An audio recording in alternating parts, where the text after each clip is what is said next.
Assalamu alaikum wa rahmatullahi wa barakatuh. Bandiraɓe on kofnama on kelanama hayruji ɗuɗɗi ɗi duniya be alahira. Momon biyeteɗo Abdul Kadiri Abubakar andiraɗo be Fasaha TV inchallah. Woli mo ƴami en gaɗana ɗum video to mi wi accuma waɗa video majum mi waddana en ha chaine men je YouTube ɗo heɓa en fuu meɗen en nafitoro be video majum. To kadi irada video ɗo man ɗo mi waɗi ɗum haɓa woɗɓe feere ndaari video majum ɓe paami video majum, woɗɓe feere bo jotta on ɓe ndaari video majum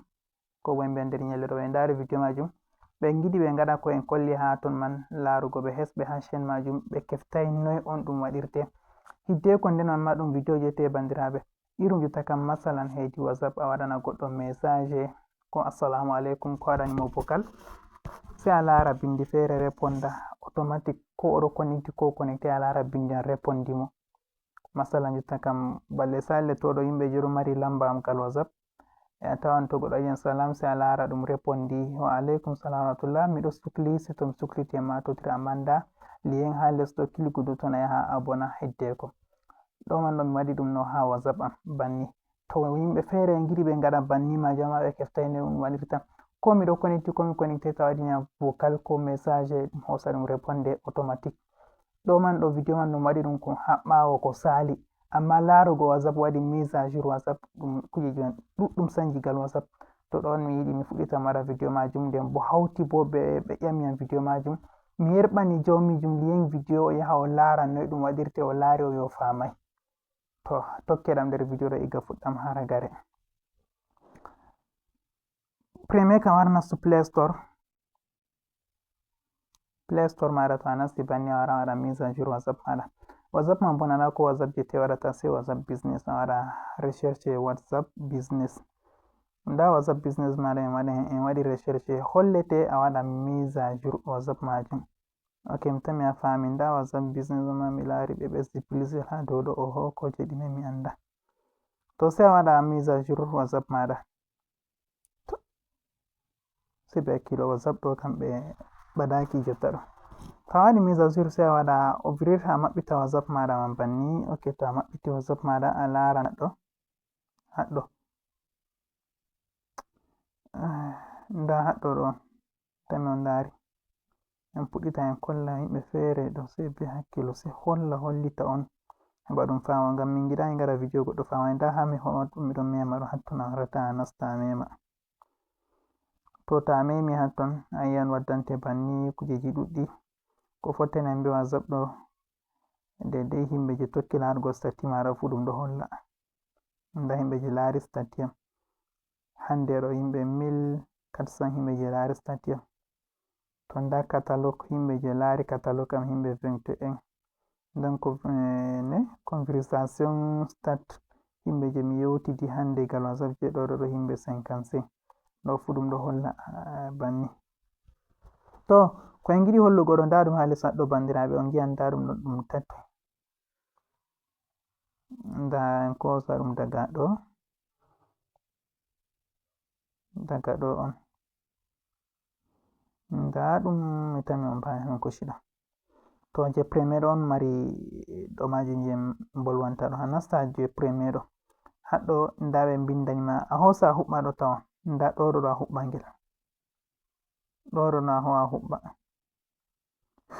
ok to a huɓɓi nda daidai ko WhatsApp arti windi thank you for contacting Abdul Kadiri Abubakar, please let's use on how I can help you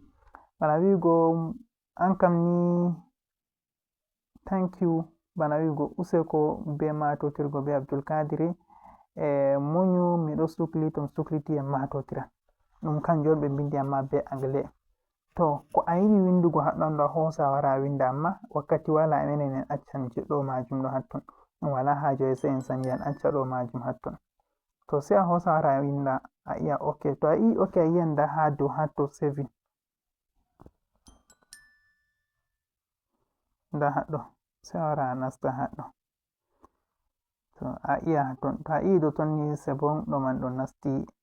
automatique ndima a warani en message bo masalan en ponda en ndara en nasta bana wiigo nda en nasti ha WhatsApp je ɗo en ngara assalamu alaikum en ndara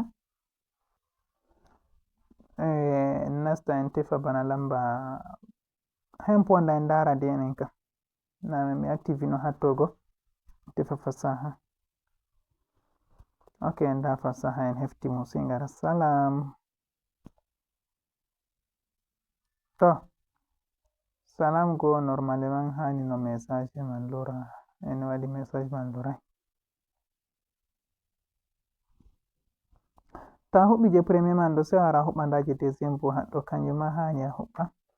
huɓɓa je ɗo ɗum fu majum a huɓɓa sai a wara a winda ko a yiɗi windugo majum a winda en ngala wakkati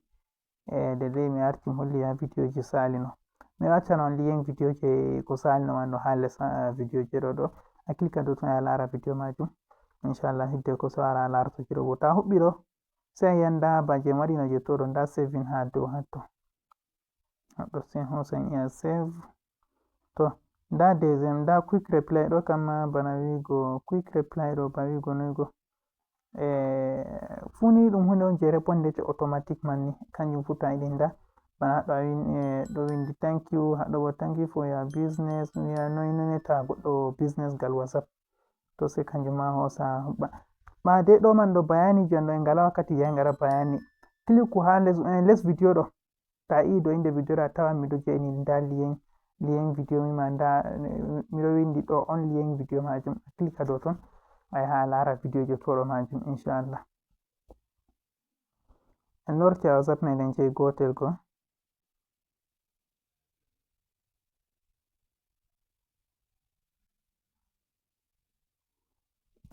assalamu alaikum na ɗum waɗi to ok nda on yiyan ɗum réponde automatique nda ɗum ɗo nda réponse majum ɗo on laari nda réponse man on wari ɗo tami on paami to banni on ɗum waɗirte mi holli on lawol no ɗum nastirta ha ɗum yaha hatto man on amma waɗugo majum ɗo mi holli on nda no ɗum huɓɓirte noy tan timmi ɗiɗɗum video majum ɗo ha les video ɗo killuko ya lara video on iga fuɗɗa wara kare to a yiɗi nastugo ɗum en lora en hollita ɗum nda haɗɗo a warata nasta tami a laari amma sai WhatsApp je business a nasti hatton sai a waran a tawan nda ɗum ɗo ɗum tati ɗum ɗo tokkotiri nda greeting message nda away message nda quick reply ɗum tati ɗum ɗo tokkotiri ɗum ɗo nda ɗum ɗo nda je premier nda je deuxième nda je troisième ɗum fu ɗum ɗon tokkotiri lawol gotel banni ha WhatsApp je toyaman fu mi hollete banni man lawol on a nastirta on kofnama on gelanama iruji ɗuɗɗi ta yejjite abonné accina min je fasaha tv ɓawo toon abonné miɗana video ɗo like j'aime ɓawo toon miɗana video majum j'aime on hosa on partage ha video man yahugo yeeso wolde man ma hande ɗo banɗe ɗon noyna nangi dole on mi waɗiri video majum